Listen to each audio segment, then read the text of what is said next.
Is everybody ready? Remember, we're doing this to keep Earth's memory alive. All right, let's have a great show in 5, 4, 3, 2. Live to tape from Galilee, it's Late Night with Shaver the Terrestrial. I'm Mabel Montana. On tonight's show, we have Boomerang, Lorraine Valette, the Potato Queen, and an ex-member of the Puff Patrol. Now, your hate just makes him stronger, and your love makes him weaker. Welcome, it's Shaver the Terrestrial.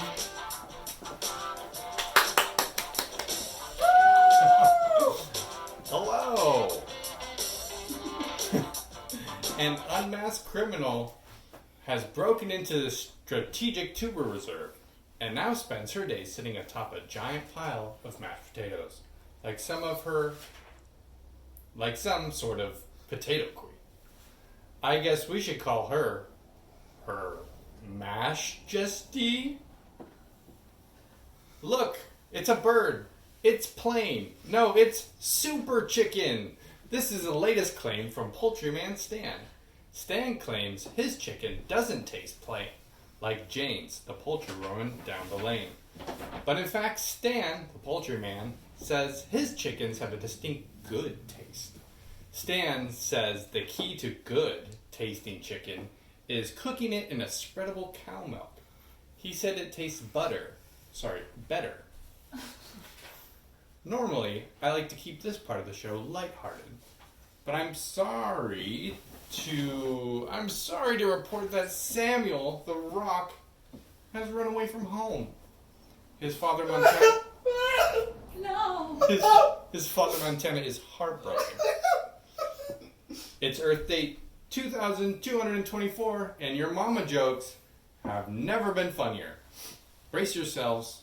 I got a spicy one ready. Your mama's so basic, she reacts readily when combined with strong acids, forming water and salt in a process called neutralization. A more commonly known example of neutralization is when, while suffering from indigestion after a meal, you take an antacid. The high pH level of the antacid neutralizes the low pH stomach acid that was causing your indigestion. Your mother is the antacid in this example. She's really incredibly basic. The Uranus eclipse scared Cloniper, the governor's cat, and she has escaped from her home. As we know, Cloniper is our country's mascot, and she is crucial for the survival of Martian kind.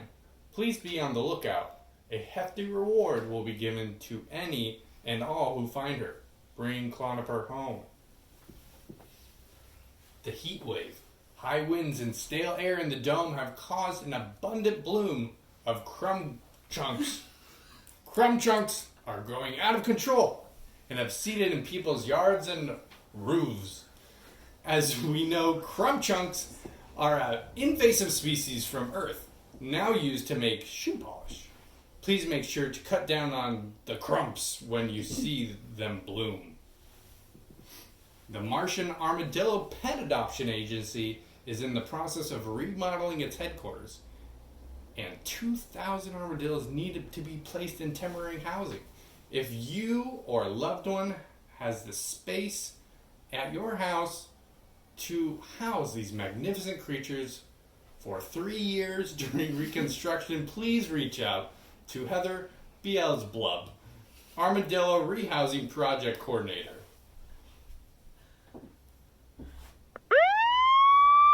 Hans alert! Hans has been spotted in the area. Please remember to keep all windows and doors closed, and obviously do not think about Hans. I know I'm up here smiling and dishing out amazing jokes, but I'm legitimately upset right now. I hate Hans. I hate him. And now, Earth Art. Our Earth Art segment today is looking at Caravaggio's The Incredulity of St. Thomas. Caravaggio's mother used to tell him that if he didn't eat his Brussels sprouts, then the little man inside his body would cry and then die. To satisfy his curiosity, he and his brothers cut open Geppetto, their youngest brother. They stuck their fingers inside him, gave him a little swish about, and instead of seeing a little man, they found a lot of slimy stuff. Blah. Disappointed and grossed out, Caravaggio sent out to paint a portrait, letting the neighborhood gullible Mr. Thomas stand in for him. Caravaggio must have thought, this is a way not to get in trouble with Mom. In fact, let me throw some beards on my brothers to protect them too. Segment number 2 is a new segment on our show. It's called Booming Business. Today's booming business is a small business owner, Lorraine Blalette, who started her own petrified beetles and mummified cigarettes company.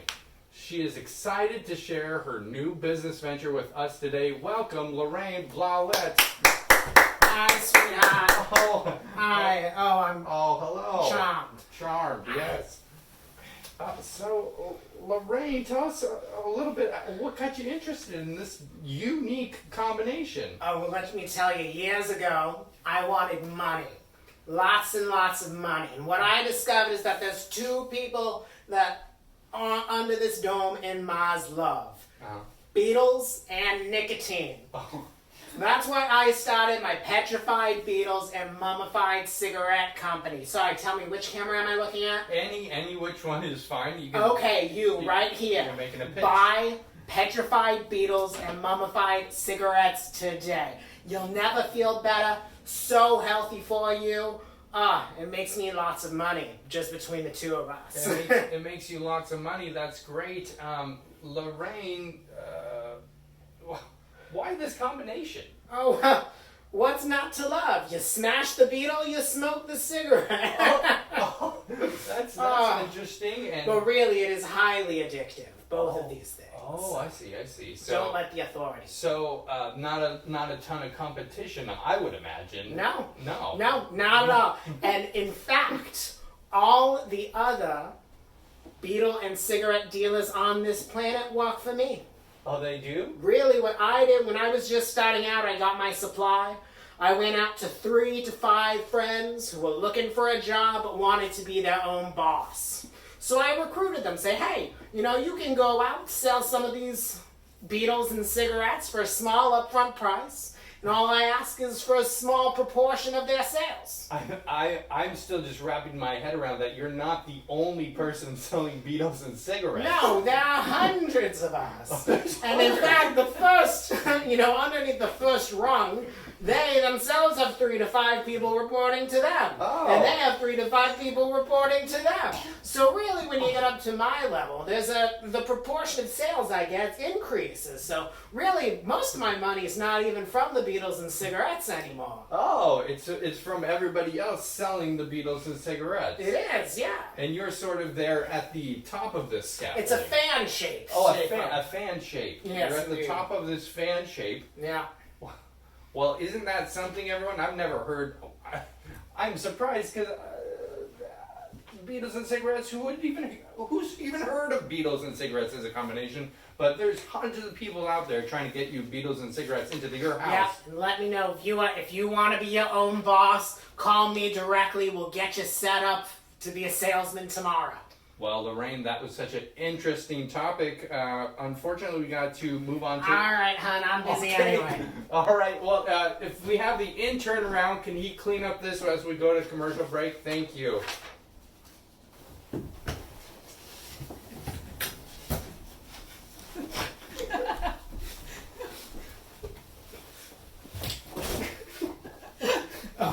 Sorry. I'm on it, boss. I'm on it. Why did we need that clear?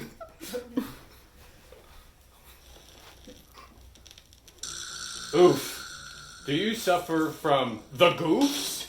Don't get caught this solstice season with low oxygen levels in your home.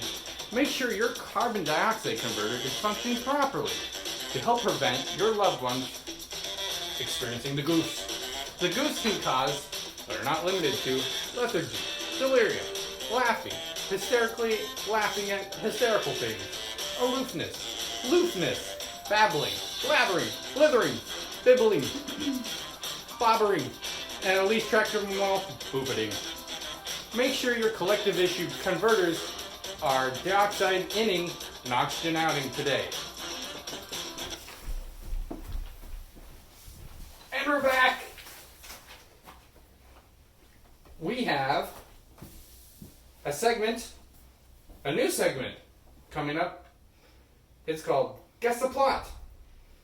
It's where I find out where a set of books, we have a bunch of books. They're petrified. You can't see inside of them. You can't see inside these books. So we're trying to guess, what are they all about? And I'd like to welcome on our friends. Welcome on. Oh, hello. Hello. And please, for everyone at home, please introduce yourselves. I am Thana. Yes, and I'm Montana Hypertube. We have Montana and Thana, the two favorites here at Shaver the Terrestrial. Guys, what have you brought us today? Well, see, Shaver, this is a series of books that are from the old Earth. Agreed. We know what their titles are, but they are petrified shuts. We have no idea what they're about.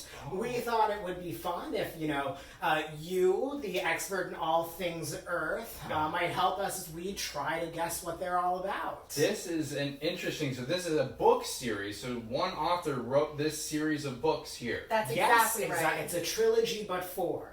That's very interesting. I see that the author has sort of hidden their name by creating these monikers, right? That's exactly right. Of course. And as I understand it, every human Earthling changed their name up to 7 times during the course of their lifetime. Oh, 7 times. That was a way for them to reinvent themselves or steal themselves? That's my understanding, but hey, you're the expert, so. Well, that's definitely news to me, but I believe it. I believe it. So what we thought, just choose the one that looks most appealing to you, and we'll start there. Well, let's start at the beginning here with Dune. Oh, this one's gonna make me emotional. Thana, Shaver. This is a story about a rock who gets beaten by the wind until he's sand. And returns to the dune where he came from. My goodness. But is then alone, actually. He was with folk, and when he went to the dune and was in little sand particles, he was actually quite lonely, and that's kind of all there is to the story. Oh, so the story starts with a little rock who gets worn away. And returns back to the sands. Yes. The sands of time. Yes. That's interesting. That is a very interesting start to the sequence of books here. Because you would think you would have nowhere to go. You would think that, but then alas. But then alas, you come to the once and future king. Well, take it away, Thana. So, the Once and Future King, this is one of my favorites, I would assume, if I could open it. If it wasn't petrified. This is actually, Dune goes into this because Dune is by the sea, and the king in this case is actually a Selkie, a seal turned human. And so the Dune sand sees this, and then the Selkie comes out and takes off its skin, and then a lady goes and steals it. Yes, he can't find his seal skin. And so he just lives on Earth as a man, as the king. Wow.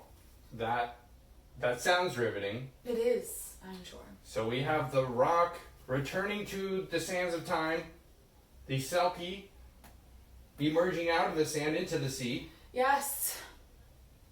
And then onto land, and then not being able to return to the sea. Yes, so stuck on Earth. Yes. And isn't that a story we can all relate to here? Not having access to water. That's exactly right. Yes, and this is the 3rd installment of the series. Our king, or our Selkie, who is stuck on land, has turned green from being just so distraught. Because the earth air is poison and it causes a certain pigment. Making him land sick. Exactly. And then he goes to university where he's the only one there with green skin.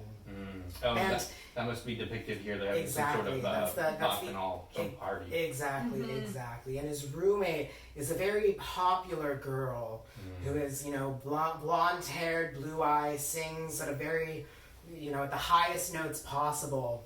And she embarks on a journey to make him popular.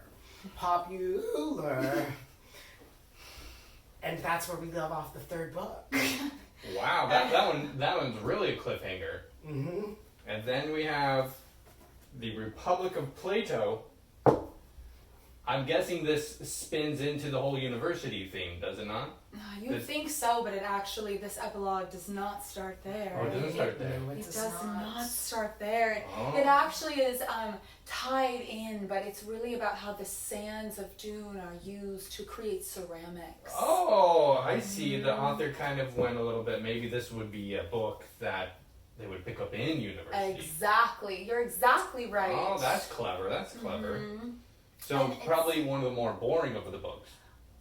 Some would say that, yes. Yeah. But most would say, wow, different types of clay, different types of ceramic, What? different types of Play-Doh that are used. Does seem to be a fairly good length for like a joke book. And not a joke book per se, not filled with jokes, but just a sort of a book within a book sort of book. What's great is that this both tells you how to make a plate, and you can use it as a plate. In fact, many university students were so bored by this that they would use it to hold their food. Their spaghetti and mashed potatoes and whatnot. Mm-hmm. Oh, how interesting. We're very lucky to have an unstained copy that was petrified. We actually wanted to give it to you as a gift. This? Yes. So, I can use this as a plate? Yes, Yes. you may. Yes, exactly. Well, thank you both very much. I really appreciate this. Wow. I will treasure this. I will keep it on the desk, and next time we have a food segment. Thank you. Thank you. Thank you. Thank you for having us. Well, wasn't that great, everyone? I'm going to go to my next interview. We have another interview coming up. Once no member of the Puff Patrol, this mighty fine Martian is making groundbreaking history with the cosmological research and space hardware Crash. She sits with me right now. And here she is. Hello. Hello. Hello. Oh, great. Hello. Uh-huh. Can you please introduce yourself to the audience at home? Of course, I am. I'm Butterfly Bringsworth, and I am head of this corporation. And this is Ignore me. Oh. Ignore him. Oh, okay. I'm sorry. I am the leader of this corporation. I am the one who is in charge and who's had the ideas. I am the one you can turn to. Oh, this is like an underling or something. You don't even see him. Oh, I can't even see you. Theodore, be unseen. It's like my intern I have, who will clean these up, which should have been done during the segue. That's not the intern. So tell me, what are you here to promote? I understand that you guys have a new sort of system. That's exactly right. So as you know, I am the head of basically all that is space exploration. I am the one who's created the technologies and implied and really gotten us to the next level.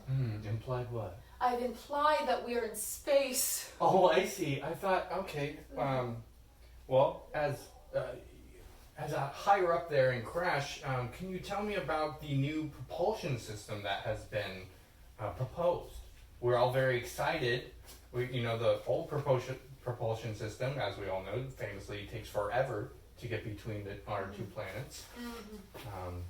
Yes, of course. The propulsion system. I am the head of the organization of this huge organization.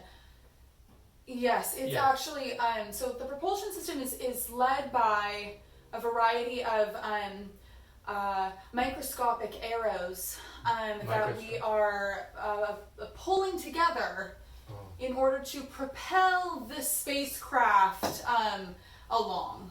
Yeah. I thought of that. Wow, that is I've never even heard of this technology. Microscopic arrows that point in a direction and that propels the ship? Yes. Actually, that's not correct, actually. Oh, okay. It is actually propelled by lady rocks that we have. Gendered rocks, specifically the lady ones. Yes, of course. And how do that we turn in and push into the threshold of the accelerator. Into the accelerator terminator, and we push them, and they thrust, and they pull, and then they get us into space. And then we try to get them up, get it up and push. Push, push, push. You inject rocks into the accelerator? That's exactly right, and I thought of that. I thought of it. Thank you. And it doesn't mess up the combines in there? Absolutely not. The combines are completely unmessed. Wow, and where does one find lady rocks? Of course, the lady rocks come from the yard of Mr. Blatt's yard. We found them in Mr. Blatt's yard, and we created a system of lady rocks, and to get them into the air and push them into the terminators. It's just that simple. If you didn't listen, you need to be a man of, and I'm not saying you're not, Shaver. I'm so blessed to be on this, your little show, your little small show. I'm so blessed to be here, but I'll just say, you have to really understand the mechanisms if you want to be in the role like I am, like that. If you aspire to that, you need to know the inners and outers and workings. I would assume I would have to, because quite frankly, a lot of this is over my head. Like, Mr. Blatt, I was unaware that you were growing lady rocks in your yard. First off, I'm just surprised with that fact. Yes. Second off, putting rocks inside of the accelerator to make it go, that still baffles me. Well, best of luck to you and the team there at Crash. Thank you. Crash is always looking for people to join our team. So if you're interested, please contact Shaver after the show, and he will get you hooked up with my assistant. Thank you. Absolutely. Thank you very much. And we are now going to take our second commercial break. And if the intern could come clear these books, that'd be fantastic.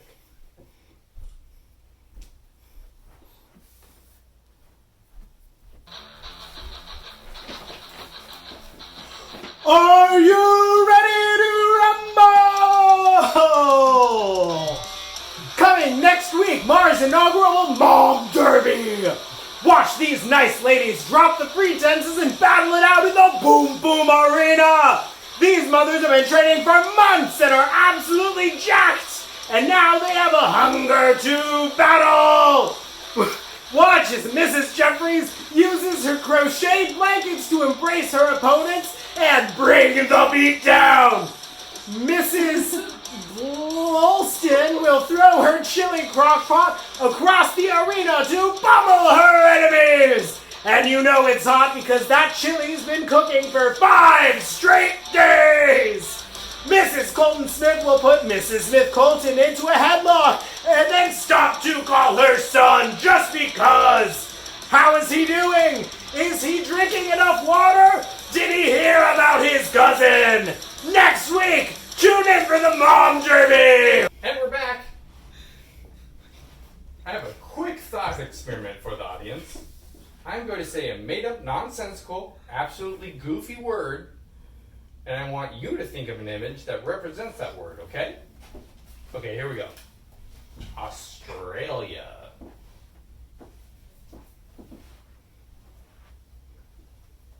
So what did you see? I know, it's a silly word, but you might be surprised to learn that Australia was actually a major country back in the Earth's heyday. I tricked you all, A few records remain to show us what kind of country Australia was, but I'm happy to announce that today's special guest happens to be an expert on this very topic. What's more, he's a professional athlete. Please give a warm Martian welcome to Mr. Bo Meringue. Hello, Mr. Boomerang. Hello, it is nice to meet you. Hello very much. Yes. Hello. Mr. Meringue, greetings. Hello. Good day. Thank you. Now, I'm sure the first question on the audience mind is your voice. What's up with it? Oh yes, Sheva, may I first say I'm absolutely honored to be on such a prestigious show as yours. Oh, thank you. And my voice this is actually how the people of Australia spoke. Oh, fascinating. And that item you have there in your hand. Yes, this is a boomerang. That's An authentic Australian tool known as a boomerang. Oh, a boomerang. That sounds quite similar to your name. Personal branding is one of my many hobbies.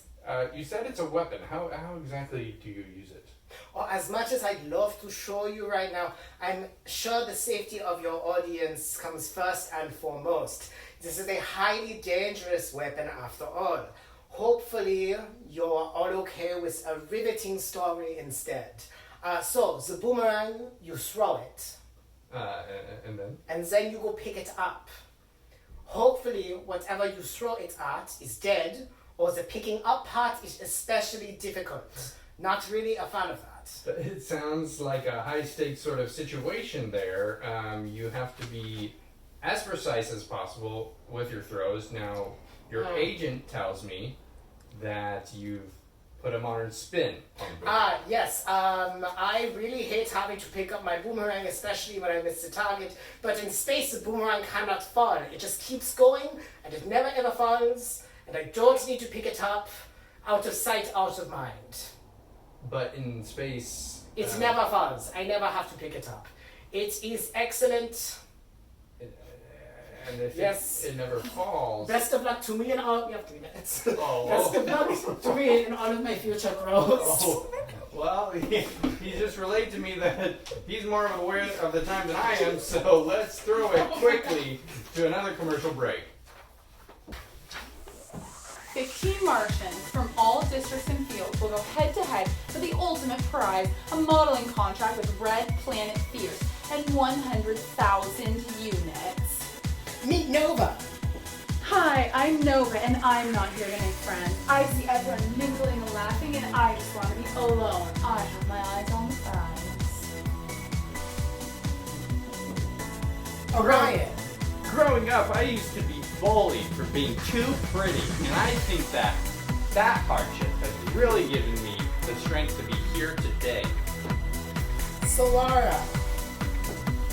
I always get what I want, and what I want is that prize. Now let's go get him. And we're back. We're going to close our show today with an interview with the Potato Queen. Okay, folks, I'm a little bit worried about this next guest, but I'm being told by our producers that we don't have much of a choice in this. I'm the Potato Queen! Oh, and here she is. Hello. Hello, I'm here because I'm Queen of Potatoes. And please tell everyone what you've done. I've gone in and I have the ability, I'm defending my property because I've gone in and I've stolen the royal stockpile of potatoes, but it's well guarded. Yeah, so everyone at home, we all know that she has commandeered the strategic stockpile and is claiming herself to be the Potato Queen. So Thank God you knew that! everybody knows this. We want our potatoes back. I will never give it to you. What are you Because gonna... I started in selling cigarettes and beetles and it got me nowhere, and so now I'm here for the potatoes. So humor us. What are you going to do with all these potatoes? I shall cook and eat potatoes, mashed potatoes, silver dollar potatoes, lachica potatoes. Okay, so a lot of that I'm hearing is going to need the spreadable cow butter. We're not going to give you that. Yes. Wow. Damn it. Darn it, I wanted that. Well, thank you for being here. As your friend might know, the tuber taker never sleeps, and neither does Shaver. I hate Hans. Good moose, you all.